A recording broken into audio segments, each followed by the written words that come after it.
रंजना कभी ब्रश नहीं करती थी। उसे कितनी बार उसके माँ बाप ने डांटा, लेकिन उसका कोई असर उस पर होता ही नहीं था, जिस कारण से उसके दांत पीले पीले हो जाते हैं। शादी के बाद अरे बहू, वैसे तो तुझ में कोई कमी नहीं है, पर तेरे दांत इतने पीले कैसे हैं बेटा? कैसे मतलब? कोई सर्जरी थोड़ी ना कराइए। वो तो क्या नाम, मैं ब्रश नहीं करती थी तो पीले हो गए। अब क्या करूं? आप कहें तो लाल करवा लूं या फिर काले?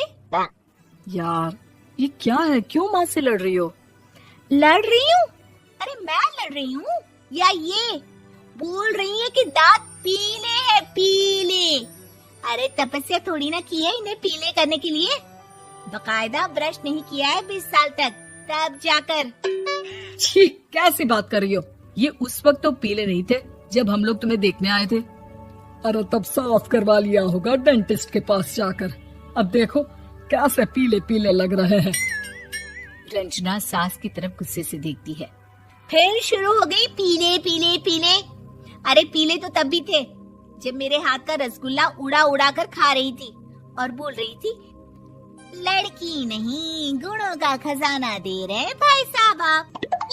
खैर अब वो लोग करते भी तो क्या करते, पीले दांत वाली बहू पल्ले पड़ी थी तो झेलना तो था ही। एक दिन कीर्तन में रंजना गाना गा रही थी। अरे कमला बहन, माँ का द्वार है, यहाँ तो सब शुद्ध होकर आते हैं, फिर अपनी बहू को ब्रश भी नहीं करवाती तुम। दूर से पीले पीले दांत भक्ति में बाधा उत्पन्न कर रहे हैं। अरे कोई 2 साल के बच्ची थोड़ी ना लेकर आई हूँ मैं बहू बनाकर। अच्छी खासी लड़की है, अरे कैसे करवाऊं ब्रश? ये तो उसे खुद करना चाहिए ना। अब माँ बाप तो इसके जैसे तैसे निपटा दिए, ये नहीं सोचा कि सास कैसे संभालेगी। सास बहू को लेकर घर आ जाती है, लेकिन सोच लेती है कि अब इसे लेकर कहीं नहीं जाएगी।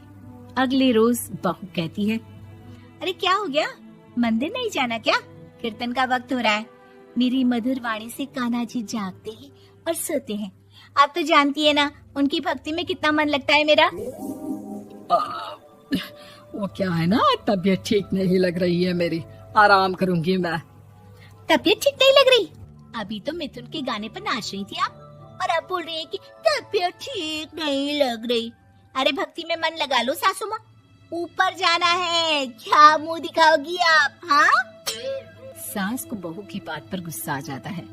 मैं क्या मुंह दिखाऊंगी, इसकी चिंता तो ना कर, समझी? अपने मुंह की चिंता कर, जो ये पीले पीले दांत लेकर हर जगह पहुंच जाती है। पता है लोग कितना मजाक बनाते हैं। ना जी ना, मैं नहीं जाना कहीं तेरे साथ। तो ये बात है। कोई ना, मत जाओ, मैं अपने कमरे में ही बैठकर भक्ति कर लूंगी। ऊपर वाला दांत थोड़ी ना देखता है, मन देखता है, भावना देखता है। और अरे बस बस, तू सब कुछ दिखा, बस ये सफेद चमकदार दांत ना दिखाना किसी को, है? जा यहाँ से। बहू को सास की बात का कोई फर्क नहीं पड़ता, वो तो जैसी थी वैसी ही रह जाती है। सुबह नहाकर किचन में खाना बनाना, फिर खाना खाना, कीर्तन भजन करना और सो जाना। एक दिन, माँ जी मैं सहेली के घर जा रही हूँ, शाम को लेट आऊंगी। हाँ हाँ तो जाना, मैंने कौन सा तेरी आरती करनी है घर पर बैठकर। रंजना सहेली के घर जाती है, जहाँ वो पार्टी में जाने की तैयारी कर रही होती है। अरे शिखा, कहाँ जाने की तैयारी कर रही है? मैं गलत वक्त पर आ गई क्या? अरे नहीं यार, उल्टा सही वक्त पर आई है। मैंने ये साड़ी और ज्वेलरी निकाली है यार, शाम को इनके ऑफिस की एक पार्टी में जाना है। बताना कैसा लग रहा है ये सब?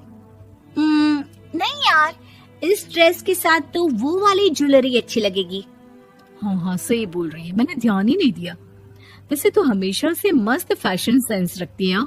तो बड़ा जाती होगी ना पति के साथ पार्टी में।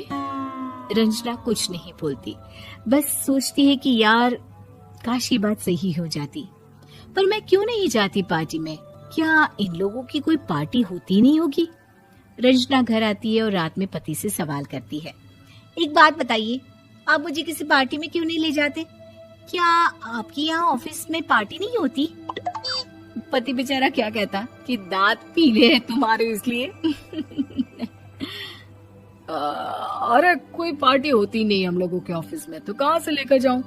और मार्केट, मॉल, कहीं वीकेंड घूमना, कहीं तो। अरे यार, सारे हफ्ते में एक छुट्टी मिलती है, तो सोचता हूँ कि आराम ही कर लूं। क्यों? रंजना मन मार के रह जाती है। पहले कभी सास के साथ मंदिर जाया करती थी, लेकिन वो भी सास ने ले जाना बंद कर दिया। घर बैठी बैठी रंजना बोर हो जाती है। तभी उसे आइडिया आता है और वो मायके जाने का सोचती है। सासू माँ, 2 दिनों के लिए मम्मी के घर जा रही हूँ। अच्छा ठीक है, आराम से जा। और हाँ, माँ से कुछ अच्छी आदत सीख कर आना कि कैसे शरीर के हर भाग की तरह दांतों की सफाई भी जरूरी होती है, समझी? शुरू हो गई ना आप। वो लोग आपकी तरह नहीं है कि छोटी छोटी बात का बतंगड़ बना दे। उन लोगों के लिए मैं मायने रखती हूँ, ना कि मेरे पीले पीले दांत। रंजना माँ को बिना बताए उन लोगों को सरप्राइज देती है, लेकिन जैसे ही वो दरवाजे पर पहुंचती है, अंदर देखती है कि घर वाले कहीं जा रहे होते हैं। अब माँ, काश रंजना दीदी के दांतों वाली प्रॉब्लम नहीं होती, तो वो भी हम लोगों के साथ चलती ना बुआ जी की बेटी की शादी में। हाँ बेटा, लेकिन अब उसे कौन समझाए कि उसको उसके पीले दांत नहीं दिखते, लेकिन उसके आसपास के लोगों को कितना एम्बैरेसिंग फील कराते हैं। मुझे तो कितनी बार उसके स्कूल की टीचर ने शिकायत की कि उसके साथ कोई लड़की बैठना भी नहीं चाहती, और ना ही कॉलेज में कोई उससे बात करना चाहता था। लेकिन पता नहीं क्यों उसे ये बात समझ में ही नहीं आती। कोई कमी नहीं है उस लड़की में, बस यही कि दांत पीले हैं। वो तो भला हो जीजाजी और उनकी माँ का, जो दीदी को जैसी है वैसे ही रखा हुआ है। रंजना को अपने घर वालों की बात सुनकर बहुत दुख होता है। वो सोचती है कि वो क्या करे, लेकिन फिर वो सीधा डेंटिस्ट के पास जाती है, अपने दांत चमकाती है और कसम खाती है कि वो रोज ब्रश करेगी। अरे क्या हो गया? तुम तो 2 दिनों के लिए गई थी ना, पर कोई ना, अच्छा है, चलो आ गई तो। रंजना सास के सामने आकर खड़ी हो जाती है और पूरी स्माइल करती है, उसके चमकदार दांतों को दिखाती हुई। चले मंदिर। माँ, मुझे माफ कर दीजिए, मैंने आप लोगों को बहुत एम्बैरेसिंग फील करवाया। मैं आज से रोज ब्रश करूंगी।